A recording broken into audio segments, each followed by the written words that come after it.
Hi friends, అందరికీ నమస్కారం. ఈరోజు మన వీడియో రామాయణంలోని 3వ భాగమైన అయోధ్యకాండ పార్ట్ 2 వీడియోని ఎక్కడ స్కిప్ చేయకుండా చివరి వరకు చూడండి. ఆ అయోధ్య నగరంలోని ప్రజలు రాముడికి పట్టాభిషేకం జరుగుతుందని ఆనందంగా ఉన్నారు. అందరి ఇళ్ల ముందు కల్లాపు జల్లారు. పట్టాభిషేకం అయ్యేసరికి రాత్రి అవుతుందని చెట్లని దీపాలతో అలంకరించారు. నటులు, గాయకులు పాటలు పాడుతూ నాట్యాలు చేస్తూ పరమ సంతోషంగా ఉన్నారు. ప్రజలందరూ మంచి వస్త్రాలు ధరించారు. అందరూ ఆనందంగా సంబరాలు చేసుకుంటున్నారు. కౌసల్య ఆనందానికి అవధులు లేకుండా పోయాయి. గొప్ప గొప్ప దానాలు చేసింది. శ్రీ మహావిష్ణువుని ఆరాధన చేసింది. ముందు రోజు రాత్రి రాముడు ఉపవాసం చేసిన వాడై దర్భల మీద పడుకున్నాడు. మరుసటి రోజు ఉదయాన్నే నిద్రలేచి స్నానం పూర్తి చేసుకొని సంధ్యావదనం చేసుకొని బయలుదేరడానికి సిద్ధపడుతున్నాడు. ఆయన రథం ఎక్కుతుండగా చూడాలని రాముడు అంతఃపురం దగ్గరికి వచ్చిన జానపదుల సంఖ్య ఎంతంటే 15 పక్కన 15 సున్నాలు పెడితే ఎంతో అంత. అప్పుడే అక్కడికి వచ్చిన వశిష్ఠుడు అంతమందిని చూసి ఆశ్చర్యపోయాడు. సముద్రంలో పడవ వెళ్తున్నప్పుడు నీళ్ళని ఎలా చీల్చుకు వెళ్తుందో అలా వశిష్ఠుడు ఆ జనసమూహం మధ్య నుండి వెళ్ళాడు.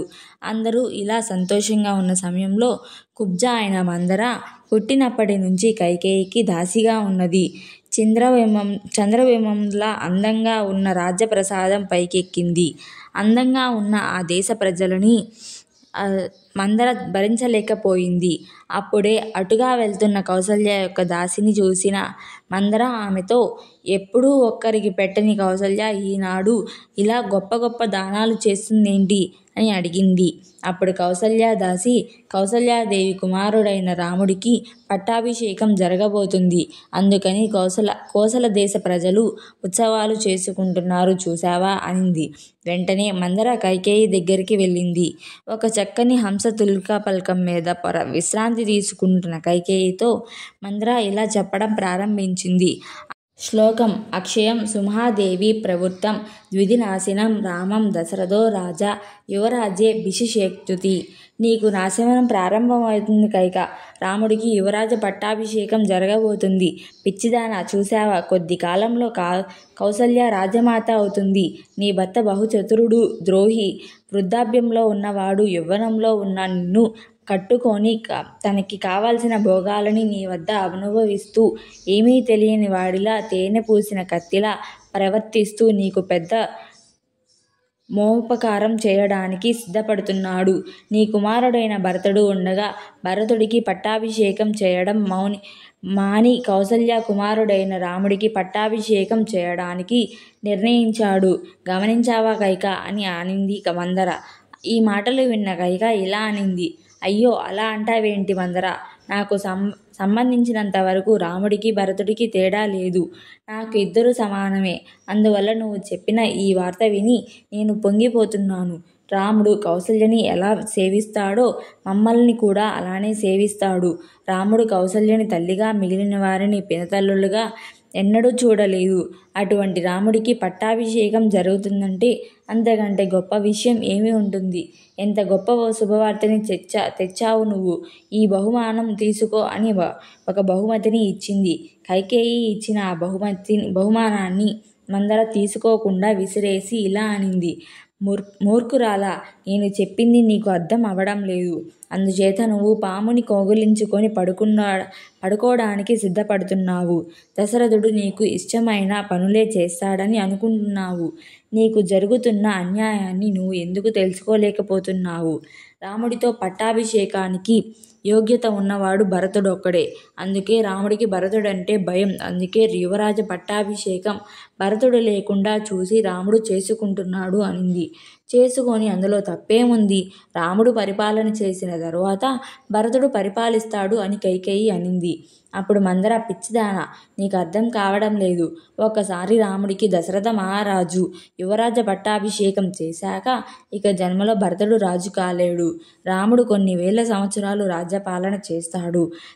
తదనంతరం రాముడి పుత్రులు పరిపాలిస్తారు. నీ కొడుకు ఒక్కనాటికి రాజు కాలేడు. కానీ ఒక మాట గుర్తుపెట్టుకో. సుమిత్రకి ఉన్న 2 కుమారుల్లో ఒక్కడైన లక్ష్మణుడు సర్వకాలములందు రాముడితోనే ఉంటాడు. అందుకని రాముడు లక్ష్మణుడిని తన దగ్గర ఉంచుకున్నాడు. కానీ శత్రుఘ్నుడు భరతుడితో ఉంటాడు కనుక శత్రుఘ్నుడిని తన దగ్గర ఉంచుకోలేదు.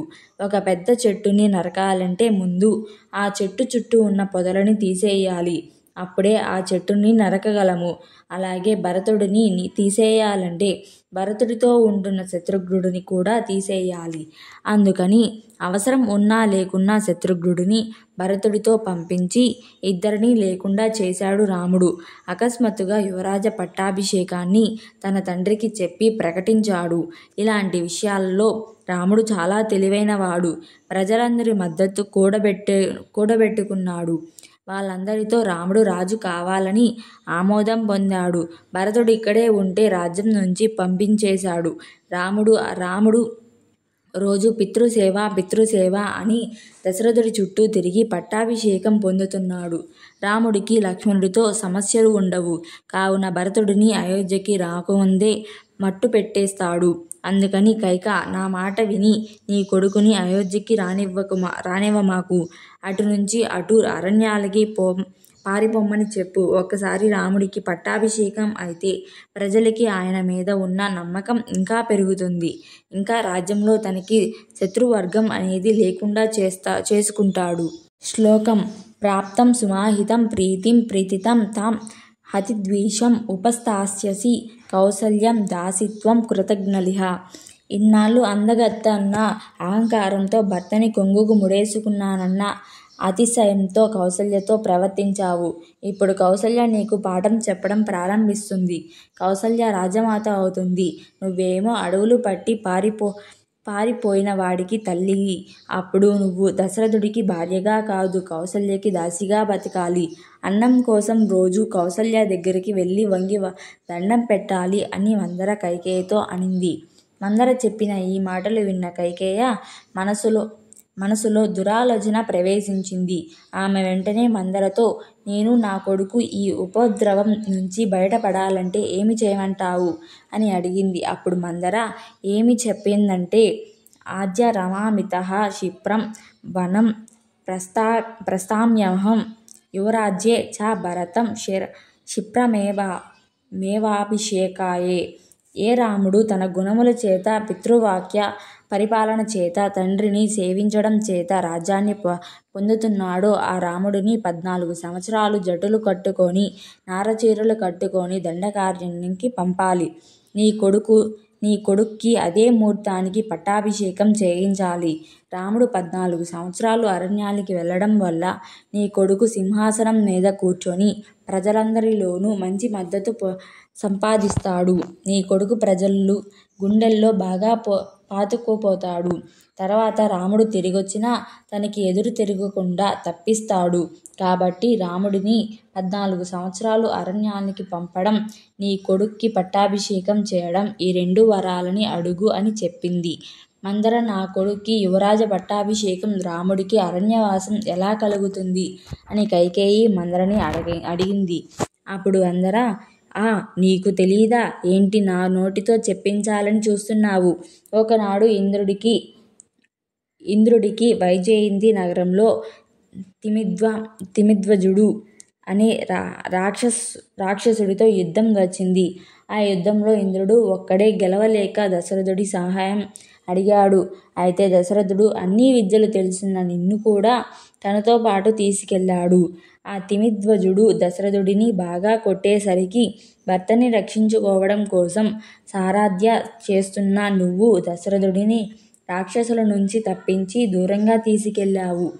అక్కడ సేద తీరుతున్న మీద రాక్షసులు మళ్ళీ దాడి చేయగా నువ్వు వాళ్ళ నుంచి తప్పించుకొని మళ్ళీ వేరొక చోటకి తీసుకెళ్ళావు. అలా 2 సార్లు రక్షించడం వల్ల దశరథుడు నీకు 2 వరాలిస్తాను, కోరుకోమన్నాడు. కానీ అప్పుడు నువ్వు ఏమీ కోరికలు లేవని అడగలేదు. అవసరమైనప్పుడు అడుగుతానన్నావు. నువ్వు మర్చిపోయావేమో. ఈ విషయాలని నాకు చెప్పింది నువ్వే. ఎప్పుడైనా అడుగుతానన్నావుగా. ఇప్పుడు సమయం వచ్చింది. ఆ 2 వరాలు అడుగు. నువ్వు అడిగితే ధర్మానికి కట్టుబడే దశరథుడు మాట తప్పడు అని చెప్పింది. ఈ మాటలు విన్న కైకేయ పరమ సంతోషంతో, ఓ మందర, నువ్వు గూనితో వంగి తలుపుతూ మాట్లాడుతుంటే గాలికి కదులుతున్న తామర పువ్వులా ఉన్నావే. భరతుడికి పట్టాభిషేకం అవ్వగానే నీ గోనికి బంగారు తొడుగు చేస్తాను, బంగారు బొట్టు చేయిస్తాను. రాజుల బుర్రల్లో ఎన్ని ఆలోచనలు తంత్రాలు ఉంటాయో అవన్నీ నీ గూనిలో ఉన్నాయి అనింది. అప్పుడు మందర నాతో మాట్లాడడం కాదమ్మా, నువ్వు పెట్టుకున్న ఆభరణాలు కట్టుకున్న పట్టుచీర అవతల పారేసి ఒక ముతక వస్త్రం కట్టుకొని కోపగృహంలో నీళ్ళ మీద పడుకో. అప్పుడు దశరథుడు వచ్చి నీకు వజ్రాలు ముత్యాలు రత్నాలు ఇస్తానంటాడు. ఆయన మాటలకి నువ్వు లొంగిపోకు. మంకు పట్టి 2 వరాలు ఇస్తావా చస్తావా అని నిలదీయి అని అనింది.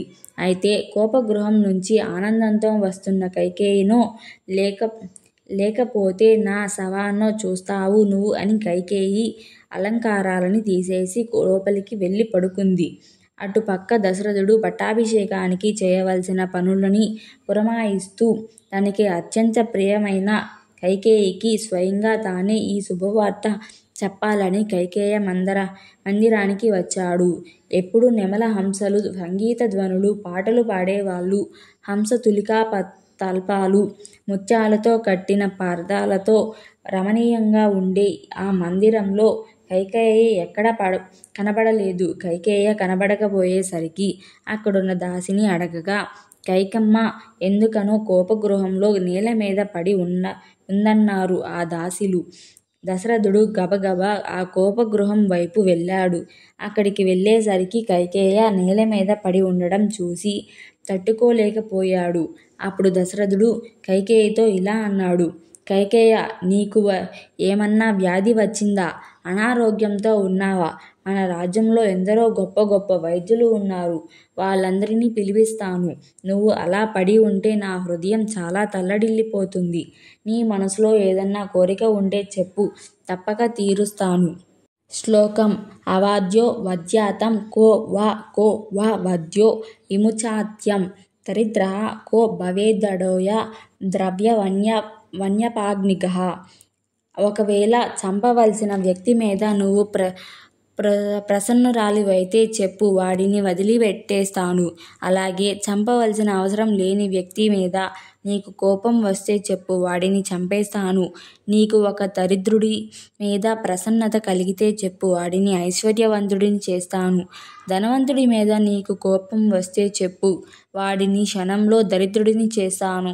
నేను, నా భర్తలు, నా రాజ్యం, నా పరివారం అందరం నీ ఆధీనం. కైక, నీ కోరికేంటో చెప్పు, దాన్ని తప్పకుండా తీరుస్తాను అన్నాడు. నా కోరిక ఏంటో నీకు చెప్తే నువ్వు ఇలాంటి కోరిక కోరావేంటని అంటావు. కాబట్టి ముందు నా కోరికలని తీరుస్తానని ప్రమాణం చేస్తే అప్పుడు నా కోరికేంటో చెప్తాను అని కైకేయ అనింది. అప్పుడు దశరథుడు, ఎవరిని నేను ఒక్క క్షణం కూడా చూడకపోతే నా ప్రాణాలు గాలిలో కలిసిపోతాయో, ఎవరిని విడిచి ఉండలేనో, ఎవరి మాట నా చెవిన పడకపోతే నా ప్రాణాలు ఉండవో, అటువంటి రాముడి మీద ఒట్టు పెట్టి చెప్తున్నాను కైక, నువ్వు అడిగిన కోరికలు తప్పకుండా తీరుస్తాను అన్నాడు. అప్పుడు కైక, రాజు చెప్పిన మాటని మీరు వింటున్నారు కదా. ఓ రాత్రి దేవతలారా, పగటి దేవతలారా, గృహదేవతలారా, సూర్యుడా చంద్రుడా, సమస్త దేవతలారా, భూమి అష్టదిక్పాలకులారా, మీరందరూ నా తరపున సాక్షి. నేను కోరికలు కోరిన తరువాత ఆ కోరికలు తప్పకుండా ఇస్తానని రాజు నాకు మాట ఇచ్చాడు. రాజా, జ్ఞాపకం తెచ్చుకో, ఒకనాడు సంబరాసుడు మీదకి యుద్ధానికి వెళ్ళాము. అప్పుడు నేను నిన్ను 2 సార్లు రక్షించాను. అప్పుడు నువ్వు నాకు 2 వరాలు ఇచ్చావు. ఆ 2 వరాలని ఇప్పుడు అడుగుతున్నాను అని. శ్లోకం అభిషేక సమారంభవో రఘువస్య కల్పితః అనేనైవాభిషేకేన భరతో మేవాభిషేత్యం నవపగ్నాచ వర్షిణి దండకారణ్యమచిత్రః చిరాజిన జటాద్రి రమో భవతు తపస్సః భరతో భజతామద్య యువరాజ్యే మకనంటకం. ఏ రాముడికి యువరాజ పట్టాభిషేకం చేద్దామని నువ్వు సమస్త సంబరములు తెచ్చి సిద్ధం చేశావు, అదే ముహూర్తానికి భరతుడికి పట్టాభిషేకం చేయాలి. పట్టాభిషేకం చేయించుకోవలసిన రాముడు 9-5 సంవత్సరాలు దండకారణ్యానికి వెళ్ళి నారచీర జట్టులు కట్టుకొని మాంసాహారం తినకుండా తపస్విలాగా బతకాలి అని అనింది. త్రేతాయుగ ధర్మం ప్రకారం 14 సంవత్సరాలు రాజ్యానికి దూరమైన వ్యక్తి తిరిగి రాజు కాలేడు. అందుకని కైక రాముడిని 14 సంవత్సరాలు అరణ్యవాసానికి వెళ్ళమనింది. కానీ ఎవరి యందు కామ క్రోధ అతిగా ప్రకాశిస్తాయో వాళ్ళని దేవతలు ఆవహించి దైవకార్య నిమిత్తము వాడుకుంటారు. అందుకే దేవతలు కైకేయిని ఆవహించి ఆమెతో 14 అనిపించకుండా 9-5 అనిపించారు. కైకేయ అలా అనడం వల్ల రాముడు రావణ సంహారణ అనంతరం రాజారాముడిగా పట్టాభిషేకం పొందాడు అని పెద్దలు చెప్తారు. అప్పటిదాకా ఎంతో సంతోషంగా ఉన్న దశరథుడు ఈ మాట వినగానే స్పృహ కోల్పోయి ఉన్న చోటనే కూలబడ్డాడు. తరువాత అక్కడి నుంచి నేలమీద పడ్డాడు. అయినా అలా పడిపోతే కైకేయ కనీసం లేపలేదు. కొంతసేపటికి తేరుకున్న దశరథుడు, ఎంత మాట అన్నావు కైక! జీవితంలో ఇటువంటి మాట వినవలసి వస్తుందని నేను ఎప్పుడూ అనుకోలేదు. రాముడు నీకు చేసిన అపకారమేమిటి? రాముడు ఎన్నడూ కౌసల్యని ఒక్కదాన్నే మా అమ్మ అని సేవ చేయలేదు. కౌసల్యని చూసినట్టే నిన్ను సుమిత్రని చూశాడు. ఎన్నడూ మాట తప్పలేదు రాముడు.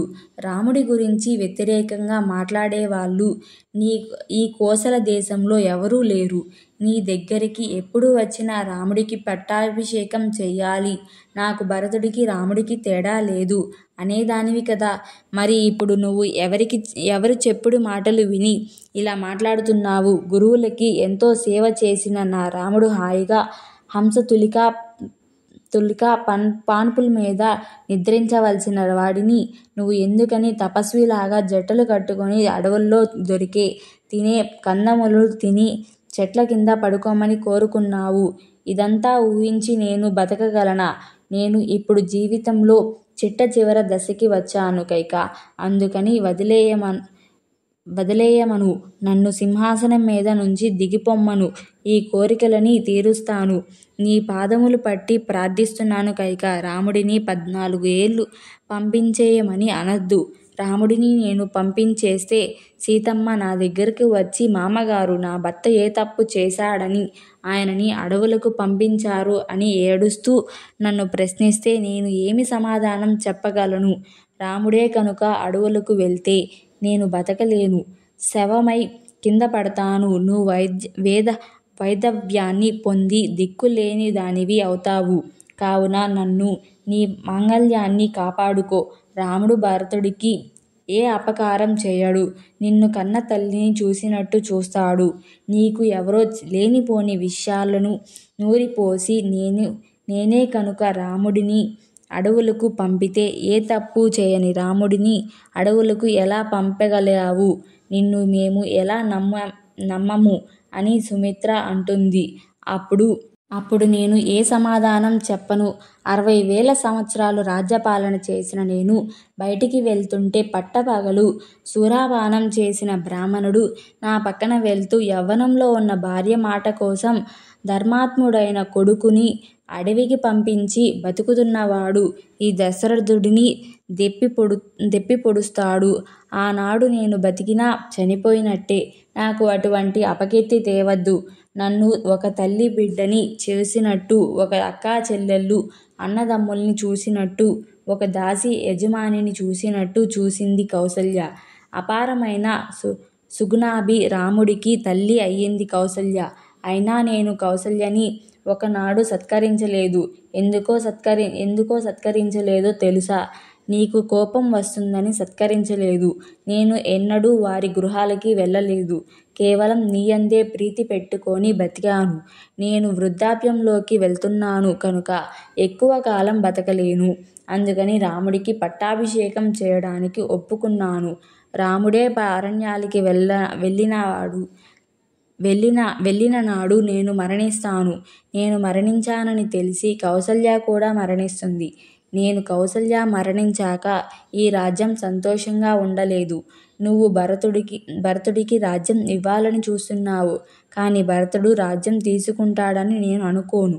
చిట్ట చివరికి అందరి చేత అపవాదు పొందిన వానివై, దిక్కులేని దానివై, నీ బాధ చెప్పుకోడానికి భర్త లేక విధవైపోతావు. రాముడిని అడవులకు పంపితే నేను చనిపోతాను.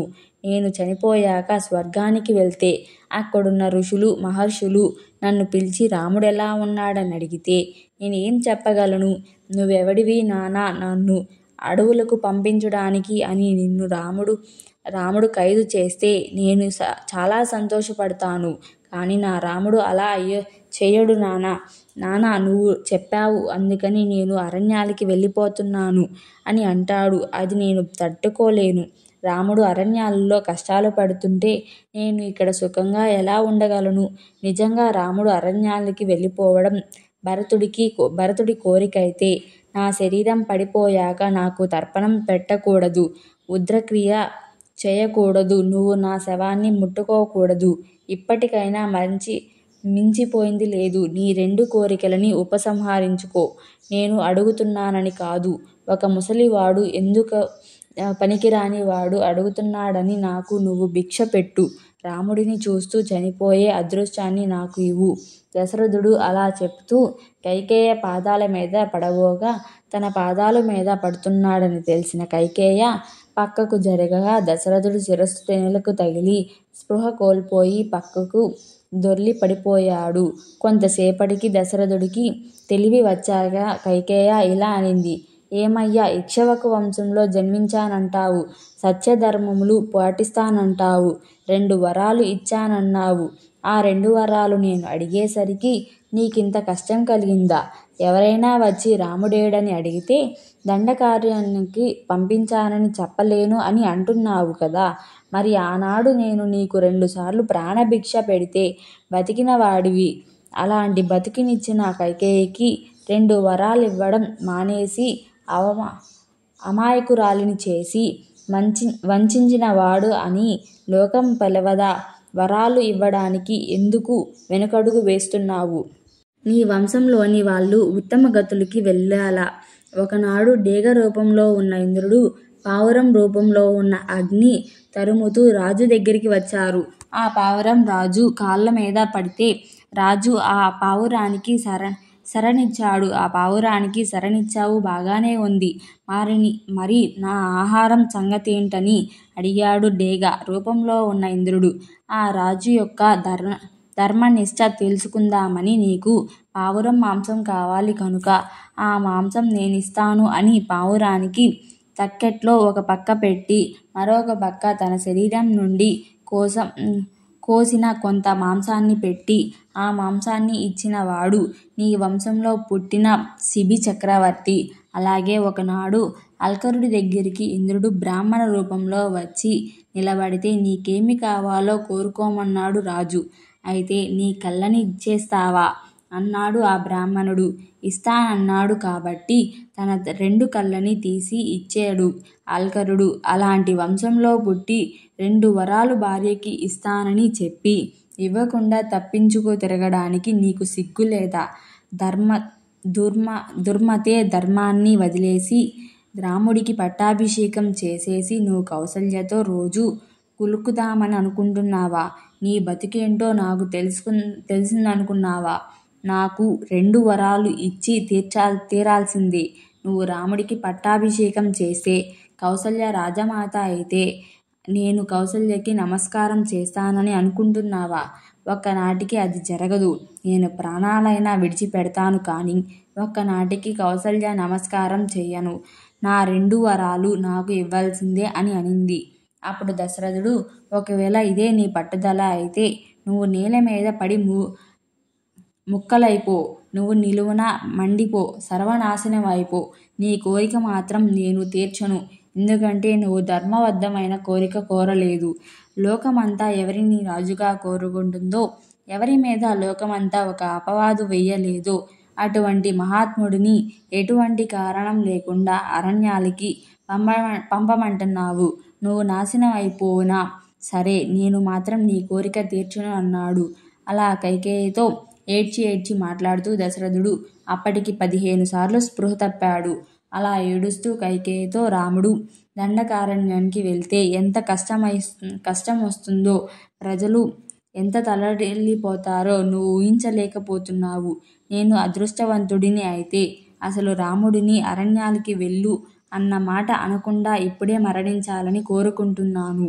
మరొకసారి మీ పాదాలు పట్టుకుంటాను అని మళ్ళీ కైకేయ పాదాల మీద పడబోగా ఆవిడ మళ్ళీ తప్పుకొని ఇలా అనింది. శ్లోకం త్వం కథసే మహారాజా సత్యవాది దృఢవ్రతః మమ చ ఇమం వరం కస్మత్ విదురాయుతం ఇచ్చసి. సత్యం ధర్మం అని అంటావు, సత్యానికి ధర్మానికి కట్టుబడి ఉంటావు, రోజు ఇన్ని ప్రగల్భాలు చెప్తావు. 2 వరాలు నేను అడిగితే ఇంత బాధపడుతున్నావు. మాట తప్పుతున్నది నువ్వు కదా అని అడిగింది. అలా ఆ రాత్రి దశరథుడు ఎంత బతిమాలినా కైకేయ ఒప్పుకోవడం లేదు. ఏడ్చి ఏడ్చి ఆయన కళ్ళని ఉబ్బిపోయాయి, జుట్టు చెరిగిపోయింది, నీరసం వచ్చింది. అప్పుడాయన, ఓ రాత్రి నాకు నువ్వన్న ఒక వరం ఇవ్వు. ఈ రాత్రిని ఇలాగే ఉండని, తెల్లవారనివ్వమాకు. తెల్లవారితే రాముడితో నేను ఏమీ మాట్లాడను. అందుకని నువ్వు ఇలాగే ఉండిపో. వద్దులే, నువ్వు తొందరగా వెళ్ళిపో. ఎందుకంటే ఇలా చీకటిగానే ఉంటే నేను ఇక్కడే ఉండాల్సి వస్తుంది. నేను అంతసేపు ఈ కైకేయిని చూస్తూ ఉండలేను కాబట్టి నువ్వు తొందరగా తెల్లవారిపో అంటూ తాను ఏమీ మాట్లాడుతున్నాడో తెలియని ఉన్మాద స్థితికి వెళ్ళిపోయాడు. మెల్లగా తెల్లవారుతుంది. అప్పుడు కైకేయ, ఇప్పుడు తెల్లవారుతుంది. రాముడు నీ ఆశీర్వాదం కోసం వస్తాడు.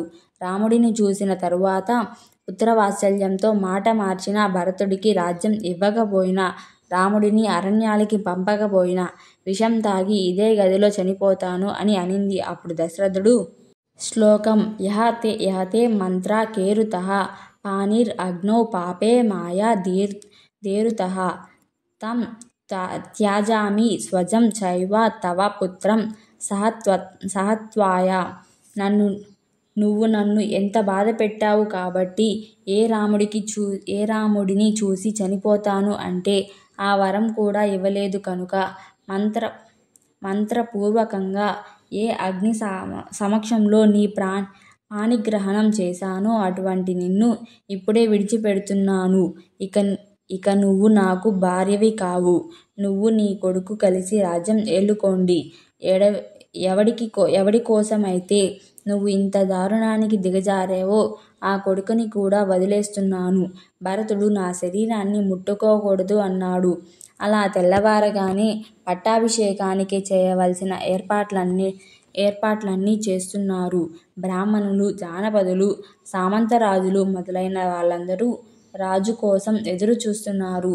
అప్పుడు సుమంత్రుడు దశరథ మహారాజుని కలుద్దామని లోపలికి వెళ్ళి మాతలి ఇంద్రుడిని ఎలా నిద్రలేపుతాడో, సూర్యుడు సమస్త లోకాలని ఎలా తన కిరణముల చేత నిద్రలేపుతాడో నేను నిన్ను అలా నిద్రలేపుతున్నాను కాబట్టి ఓ మహారాజా, నిద్రలేచి బయటికి రా అని అన్నాడు. యువరాజ పట్టాభిషేకం కోసం అందరూ బయట వేచి ఉన్నారు. ఏమి చేయమంటారు అని సుమంత్రుడు దశరథుడిని అడగగా, దశరథుడు మాట్లాడలేక కన్నుల్లోంచి నీటి ధారలు పడిపోతుండగా మరోసారి స్పృహ తప్పి పడిపోయాడు. రాజు ఇలా పడిపోయాడు ఏమిటని సుమంత్రుడు కైకేయిని అడగగా, ఏమీ లేదయ్యా సుమంత్ర, రాముడికి పట్టాభిషేకం అన్న సంతోషంలో ఆయనకి రాత్రి నిద్ర పట్టలేదు. ఇప్పుడే నిద్ర పట్టింది. అందుకని అలా పడిపోయాడు. నువ్వు గబగబా వెళ్ళి రాజు పిలుస్తున్నాడని చెప్పి రాముడిని తీసుకురా అనింది కైకేయ. అక్కడే ఉన్న వశిష్ఠుడు మరియు ఇతర సామంతరాజులు, దశరథ మహారాజు ఇంకా బయటికి ఎందుకు రావడం లేదు, మాకు దర్శనం ఎందుకు ఇవ్వడం లేదని అడగగా, సుమంత్రుడు మళ్ళీ లోపలికి వెళ్ళి దశరథుడిని స్తోత్రం చేయబోగా, రాముడిని తీసుకురమ్మన్నానుగా, తొందరగా వెళ్ళి రాముడిని తీసుకురా అని దశరథుడు అన్నాడు. వెంటనే సుమంత్రుడు రాముడిని తీసుకురావడానికి బయలుదేరాడు. ఆ రాముడి అంతఃపురం ప్రజలందరితో నిండిపోయి ఎంతో శోభాయమానంగా ఉంది. రాముడు స్నేహితులతో, బ్రాహ్మణులతో, జానపదులతో ఆ ప్రదేశం కళకళలాడిపోతుంది. సీతమ్మ చేత అలంకార చేయబడ్డ రాముడు ఎంతో చక్కగా ఉన్నాడు. సుమంత్రుడు వచ్చి దశరథ మహారాజు మిమ్మల్ని రమ్మంటున్నారు అని చెప్పగా రాముడు సుమంత్రుడితో కలిసి బయలుదేరాడు. రాముడితో పాటు లక్ష్మణుడు బయలుదేరాడు. వాళ్ళతో మిగతా సమూహం అంతా బయలుదేరింది. దశరథుడి అంతఃపురానికి చేరుకోగానే మిగతా వారందరూ బయటనే ఉండిపోయారు. రాముడు, లక్ష్మణుడు లోపలికి వెళ్ళారు. జీవోత్సవంలా ఉన్న తన తండ్రిని చూసి రాముడు ఆశ్చర్యపోయాడు. రాముడిని చూడగానే దశరథుడు మూర్ఛపోయాడు. అప్పుడు రాముడు ఇలా అన్నాడు: అమ్మా, నేను నాన్నగారిని ఎప్పుడూ అలా చూడలేదు. ఎందుకమ్మా నాన్నగారు ఇలా ఉన్నారు? నా వల్ల ఏమన్నా పొరపాటు జరిగిందంటే చెప్పమ్మా, దిద్దుకుంటాను. ఒక నిమిషం నా వల్ల నాన్నగారు బాధపడినా నా జీవితం నాకు వద్దు. నాకు నిజం చెప్పవా? కౌసల్యని కానీ సుమిత్రకి కానీ ఏదన్నా సుస్థి చేసిందా? నాకు సత్యం చెప్పు తల్లి అన్నాడు. అప్పుడు కైకేయ, ఏం చేస్తే మీ నాన్నకి ఈ శోకం పోతుందో చెప్తాను. తీరా చెప్పాక ఇది నాకు కష్టం అని నువ్వు అనకూడదు. అది నీకు కష్టమే అయినా నువ్వు ఆ పని చేస్తే మాత్రం మీ నాన్న మళ్ళీ సంతోషంగా ఉంటాడు. అలా నాకు మాట ఇవ్వు రామా, నీకు చెప్తాను అనింది. ఈ మాట రాముడితో కైకేయ చెప్తుంటే విన్న దశరథుడు ఛీ అని తలుచుకున్నాడు. అప్పుడు రాముడు శ్లోకం తతృహి వచనం దేవీ రాజాజ్ఞో యదా అభికాంక్షితం కరిష్యే ప్రతిజానే చ రామః ద్విరణ అభిభాష్యతే. అమ్మ, రాముడికి 2 మాటలు చేతకావమ్మా. రాముడు ఎప్పుడు ఒకటే మాట చెప్తాడు. నువ్వు అడిగినది కష్టమైనా సుఖమైనా చేసేస్తాను అన్నాడు. అప్పుడు కైకేయ, ఏమీ లేదు రామా, మీ నాన్న సత్యవంతుడు అని పూర్వం 2 వరాలు ఇచ్చాడు కదా అని 14 సంవత్సరాలు నువ్వు నార చీరలు కట్టుకొని జట్టులు కట్టుకొని తలతో ఒక తపస్వి ఎలా ఉంటాడో అలా నువ్వు అరణ్యవాసం చేయాలని, అదే ముహూర్తానికి భరతుడికి పట్టాభిషేకం చేయాలని అడిగాను. అప్పటి నుంచి మీ నాన్న ఇలా పడిపోయి ఉన్నాడు. అందుకని రామా, ఈ కోరికలు నువ్వు తీరిస్తే మీ నాన్న సంతోషిస్తాడు. కానీ నువ్వు ఆ కోరికలు తీరుస్తావో తీర్చువో అని మీ నాన్న బెంగ పెట్టుకొని అలా ఉన్నాడు అనింది. అప్పుడు రాముడు, నాన్నగారు అడగడం నేను చేయకపోవడమా? తప్పకుండా చేసేస్తాను. నేను 14 సంవత్సరాలు అడవులకి వెళ్ళడానికి, భరతుడికి పట్టాభిషేకం చేయడానికి నాన్నగారు ఇంత బెంగ పెట్టుకోవాలా? శ్లోకం అహం హిం సీతాం రాజ్యాం చ ప్రాణాన్ ఇష్టాన్ ధనాని చ హేరుశ్చః భ్రాత్రే స్వయం దాద్యం భరతాయ అప్రచోదితః. భరతుడికి కావాలంటే రాజ్యం ఏమిటి? సీతని ఇస్తాను, నా ప్రాణాలు ఇస్తాను, ధనమంతా ఇస్తాను. భరతుడికి యువరాజు కావాలన్న కోరిక ఉందని నాకు తెలియక నేను యువరాజ పట్టాభిషేకానికి సిద్ధపడ్డాను. తమ్ముడికి పట్టాభిషేకం అవుతున్నందుకు చాలా సంతోషంగా ఉందమ్మా. తప్పకుండా తమ్ముడికి పట్టాభిషేకం చేసేయండి. ఈ విషయం చెప్పడానికి నాన్నగారు అంత బాధపడ్డారని తెలిసి నేను బాధపడుతున్నాను. ఆయన నన్ను అగ్నిలో దూకమన్నా దూకేస్తాను అన్నాడు. అప్పుడు కైకేయ, రామా, మీ నాన్న ఒక శపథం చేశాడు. అదేమిటంటే నువ్వు ఈ అయోధ్య నగరం నుంచి వెళ్ళేదాకా స్నానం చేయను, భోజనం చేయను అని అన్నాడు. కాబట్టి మీ నాన్నగారు సంతోషంగా ఉండాలంటే నువ్వు వెంటనే వెళ్ళిపోవాలి అనింది. అప్పుడు రాముడు శ్లోకం నా అహం అర్ధపరః దేవీ లోకం అవస్తుం ఉత్సాహే విధిమం ఋషిభిస్ తుల్యం కేవలం ధర్మం అస్తిత్వం. అమ్మ, రాముడు ధనం కోసం రాజ్యం కోసం పాకులాడేవాడు కాదు. నేను ఋషుల్లాంటి వాడిని. నాకు పితృవాక్య పరిపాలన తప్ప ఇంకేమీ వద్దు. అయినా నువ్వు నన్ను పిలిచి వెళ్ళిపోమంటే వెళ్ళిపోయేవాడిని కదా. ఇంత చిన్న విషయానికి 2 వరాలు అడిగావు అమ్మా. మీరు బెంగ పెట్టుకోకండి, నేను ఇప్పుడే వెళ్ళిపోతున్నాను. కానీ ఒక్కసారి నాన్నగారి మీ పాదాలకి నమస్కారం చేసి వెళ్ళిపోతాను అన్నాడు. ఇలా తండ్రి మాటలు దాటనటువంటి కొడుకు పుట్టినందుకు ఇప్పుడు నాకు బాధగా ఉందని దశరథుడు మరోసారి స్పృహ తప్పి పడిపోయాడు. తాను వెళ్తే తప్ప తండ్రి భోజనం చేయడని రాముడు వెంటనే దశరథుడికి కైకేయికి పాదాభివందనం చేసి అక్కడి నుంచి వెళ్ళిపోయాడు. రాముడి వెనకాల తోక తొక్కిన నల్లతాచు వెళ్ళినట్టు లక్ష్మణుడు ఆగ్రహంగా వెళ్ళాడు. ఇంత జరిగిన రాముడి కాంతి తగ్గలేదు. ఆయన మనసులో ఎటువంటి వికారం లేదు. రాజ్యం పోయిందన్న బాధ లేదు. తండ్రి తొందరగా అన్నం తిని స్వస్థ పొందాలనుకొని గబగబా కౌసల్య మందిరానికి ఆశీర్వాదం కోసం వెళ్ళాడు. కౌసల్యాదేవి రాత్రంతా శ్రీ మహావిష్ణువుని పూజించిన దానై ధ్యానం చేసుకుంటూ ఉండగా చూసిన రాముడు తడబడుతున్న అడుగులతో లోపలికి ప్రవేశించాడు. ఇంతటితో పార్ట్ 2 అయోధ్యకాండ ముగిసింది. ఇలాంటి వీడియోస్ మీకు మరిన్ని కావాలంటే జీకేఎస్ పురాణ కథల్ని సబ్స్క్రైబ్ చేసుకోండి.